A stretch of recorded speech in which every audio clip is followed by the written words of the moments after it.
La superbia è un peccato grave per la religione, non sappiamo se Pietro Lo Monaco sia o meno religioso e credente, però non pensa che stia esagerando nel ritenersi sempre e comunque superiore? Ma io non lo so, perché non ho il piacere di conoscere personalmente il direttore.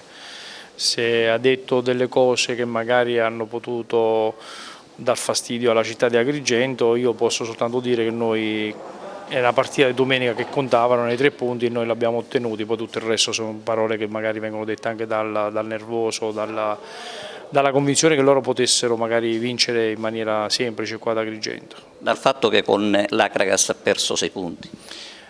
Significa che l'Akragas in 3 partite che ha fatto contro di loro, in Coppa Italia potevamo anche passare il turno, siamo stati diciamo un po' non fortunati, a Catania siamo stati più fortunati, abbiamo vinto e domenica secondo me, fatemelo passare, abbiamo fatto una grande prestazione tattica e una grande prestazione di squadra, abbiamo lavorato per quello come avevamo preparato la partita. Ecco, veniamo al calcio giocato, domani incontrerete anche due ex.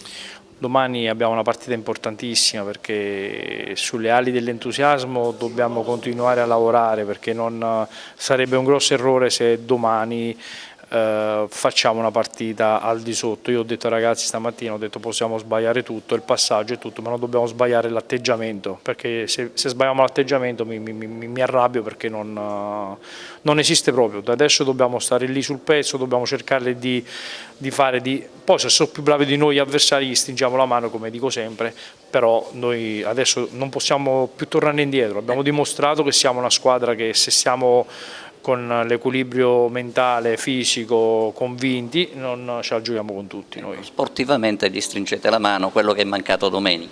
Ma io, è il mio credo, è il mio stile di vita, è fuori e dentro dal campo. I miei ragazzi dico sempre, la domenica diamo tutto il massimo, se gli avversari ci sono superiori io sempre do la mano all'avversario e dico complimenti per la prestazione.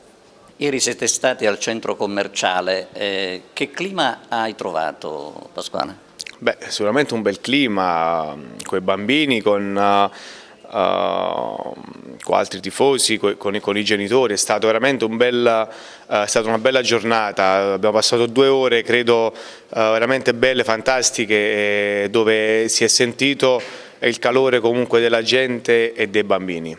Ecco, per domani promettiamo ai tifosi un'altra bella impresa.